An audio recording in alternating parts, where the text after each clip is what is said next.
Nini ambacho maombi yanaweza kufanya? Maombi yanasababisha jambo jipya kuzaliwa. Maombi yanasababisha jambo jipya kuzaliwa. Yaani yako mambo ambayo hayajawahi kuwepo, lakini watu wa Mungu wanapoomba mambo mapya yanatokea. Tusoma katika Luka 2:27 na mstari, na ukisoma tena 36 mpaka 38, kuna mambo yanazaliwa mapya ambayo hajawahi kutokea. Ukisoma katika mistari hii utaona jinsi ambavyo kuzaliwa kwa Yesu kulitanguliwa na maombi. Kuna watu walipata unabii kwamba atakuja Mwokozi, atakuja mkombozi, wakaendelea kuomba katika hekalu wakiwa vijana, wakaendelea kuomba wakiwa watu wazima, wakaendelea kuomba wakiwa wazee. Kale katika uzee wao ndipo wanapata habari za kuzaliwa kwa Yesu, kitu ambacho hakikuwahi kuwepo, hakikuwahi kufikirika, hakikuwahi kujulikana. Lakini kuna watu wameomba miaka na miaka, kabla hawajamaliza safari wanasikia habari njema za kuzaliwa Mwokozi Yesu, Mwokozi wa dunia, lakini waliomba. Kwa hiyo maombi yanasababisha mambo mapya kutokea. Na pia tunaweza kuona Yesu mwenyewe kabla ya kuanza kazi. Luka 4 mstari wa 1 na wa 14. Luka 4 mstari wa 1 na wa 14. Kabla ya kuanza kazi Yesu alifanya nini? Aliomba. Alipoomba ndipo Mungu akamwongoza, chukua huyu, chukua yule, ili akusaidie. Kwa hiyo Yesu kabla ya kuanza kazi, kwa sababu hakuwa na uzoefu, ile kazi hakuisomea, lakini maombi yalimsaidia kuanza na ile kazi. Aanze na nani? Aanze wapi? Aanze vipi? Kwa hiyo tukimwomba Mungu mambo mapya yanazaliwa. Tukisoma katika kitabu cha Matendo 1:14 na Matendo 2:2, kabla ya kanisa kuzaliwa ilifuatiwa na maombi. Watu wakamwomba Mungu. Walipokuwa kimwomba Mungu, kanisa likafanya nini? Likazaliwa.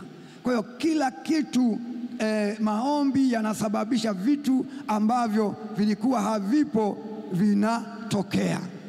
Ukisoma pia katika Matendo 4:31, kabla ya umwagiko wa Roho Mtakatifu watu walifanya nini? Waliomba. Umwagiko ulikuwa bado hujatokea, uzoefu wa kujazwa Roho Mtakatifu ulikuwa hujatokea, lakini maombi yalisababisha umwagiko wa Roho Mtakatifu.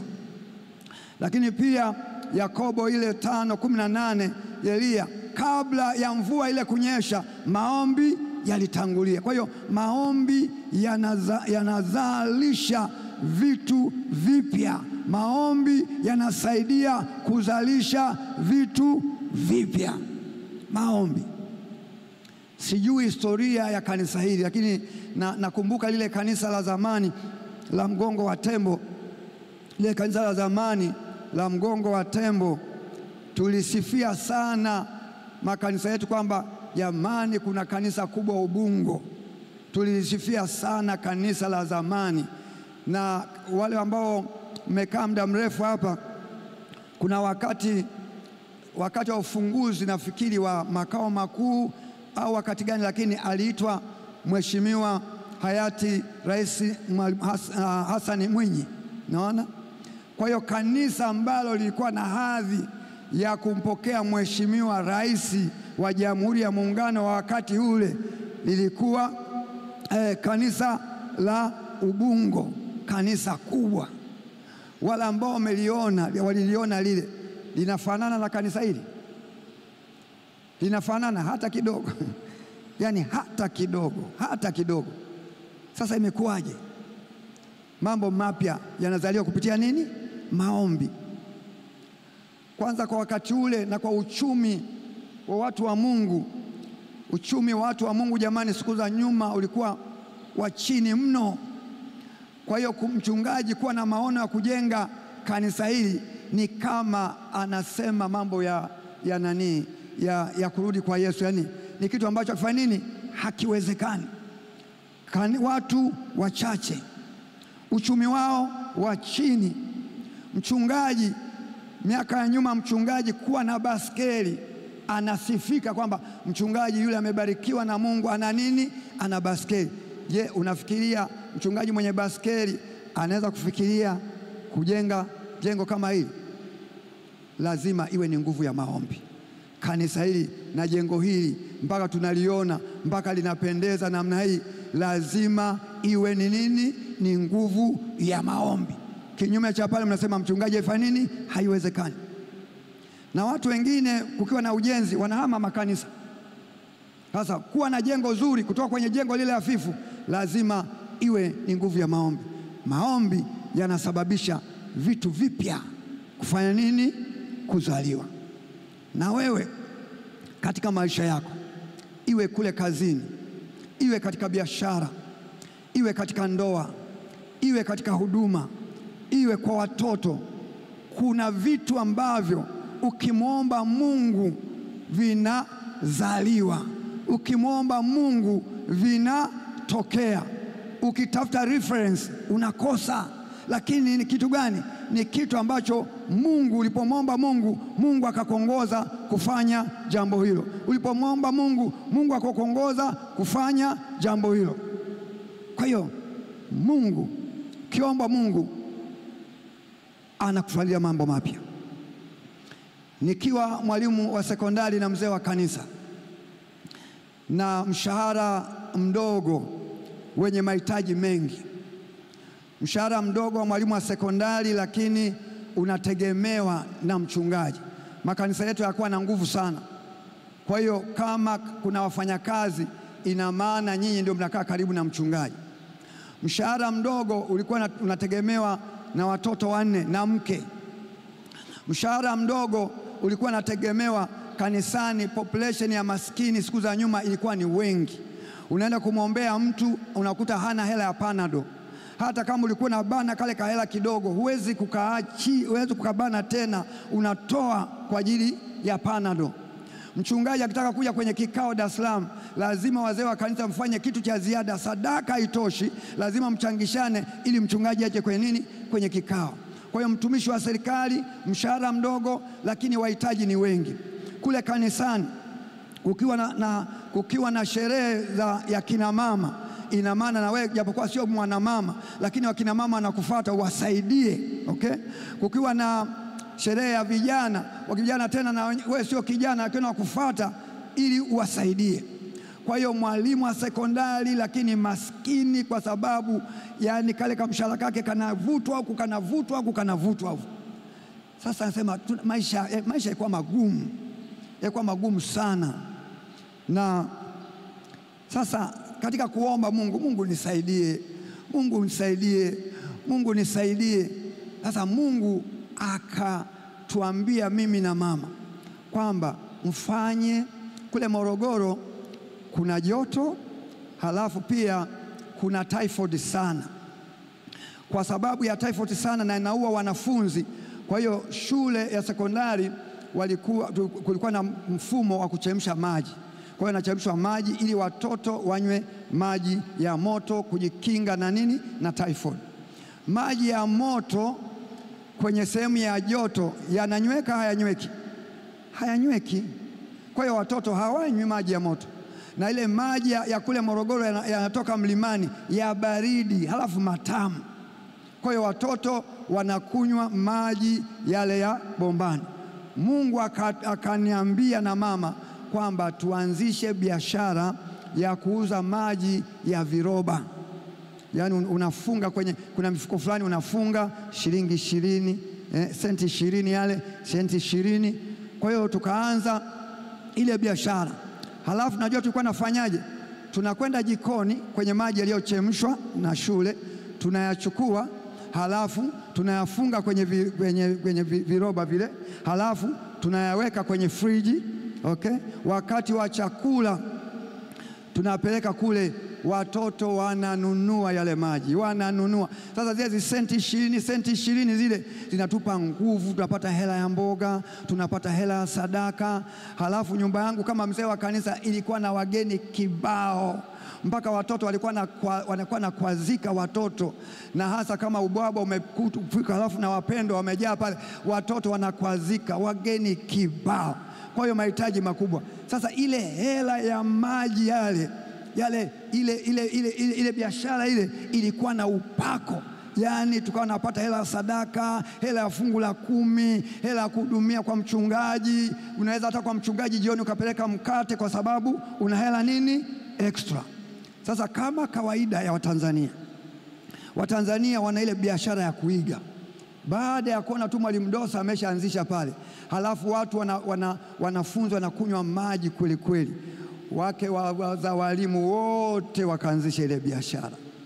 Kwa hiyo sasa ilikuwa unakuta ndoo moja tu ya Mwalimu Dosa, sasa unakuta ndoo 10. Unaona?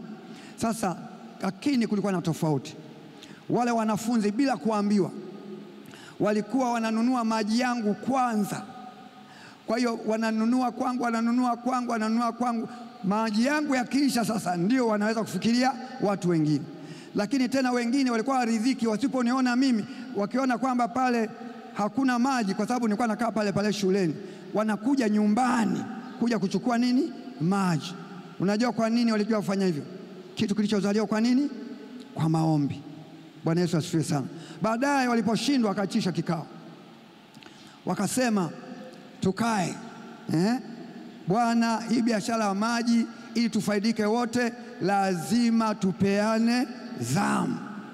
Kwa hiyo kikao kikaunguruma. Kwa mimi nikawasikiliza. Baadaye nikawauliza kwamba je, mimi ndio nilianza?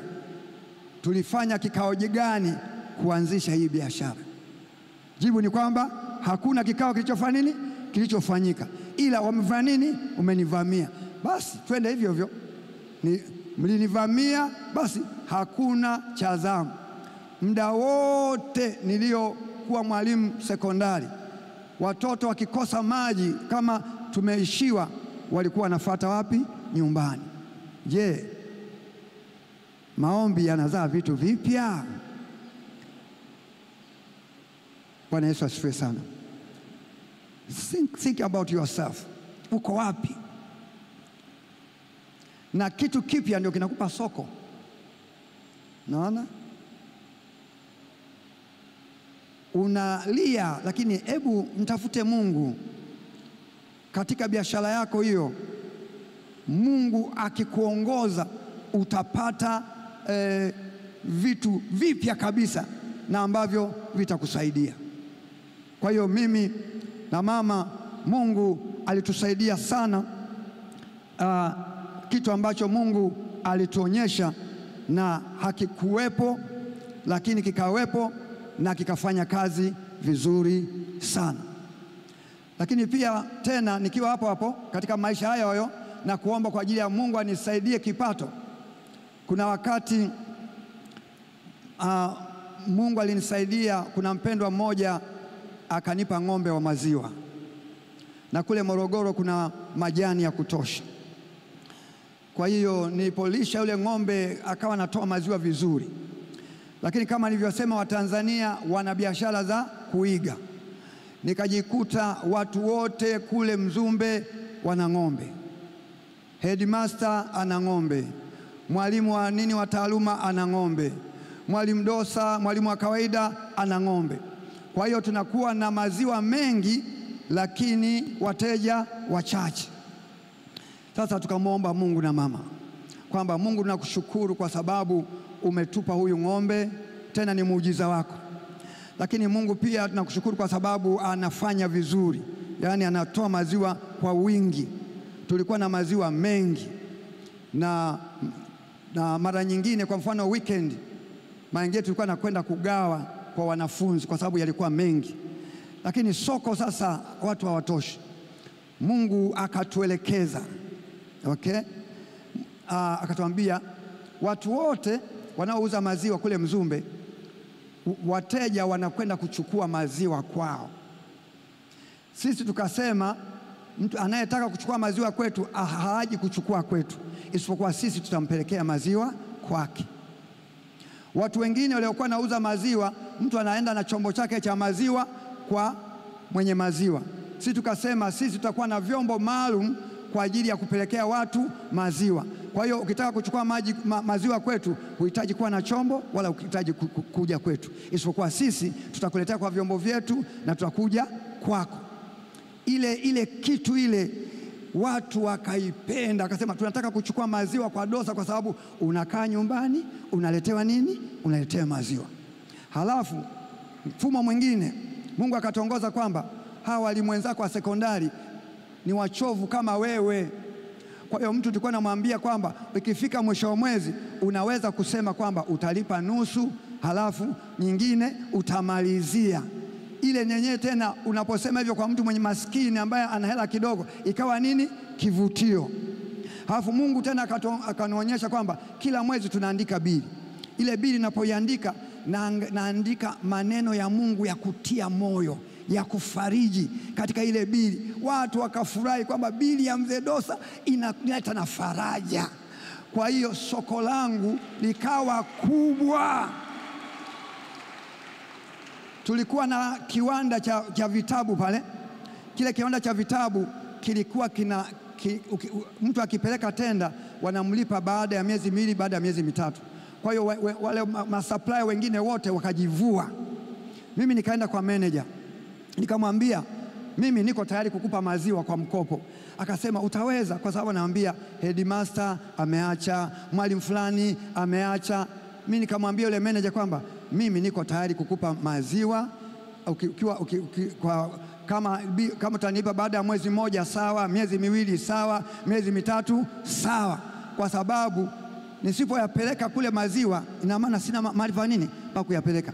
Yule manager wa book project akasema nashukuru sana sana sana sana. Kwa hiyo nikawa na supply tena maziwa kwenye kiwanda cha vitabu. Kwa hiyo mwezi wa kwanza hawajanilipa, mwezi wa pili hawajanilipa, mwezi wa tatu wanaona aibu, wananilipa zote. Kwa hiyo mtumishi wa Mungu, yani nikamelemeta, lakini kilichonisaidia maombi.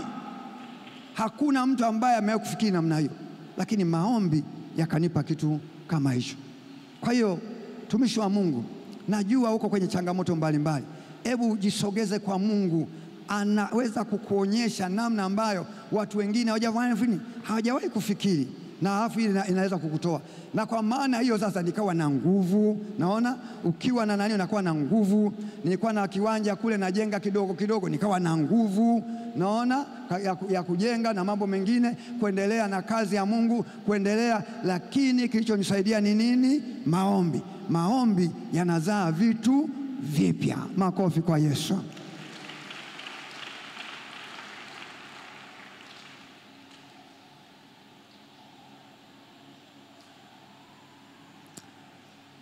Ya, na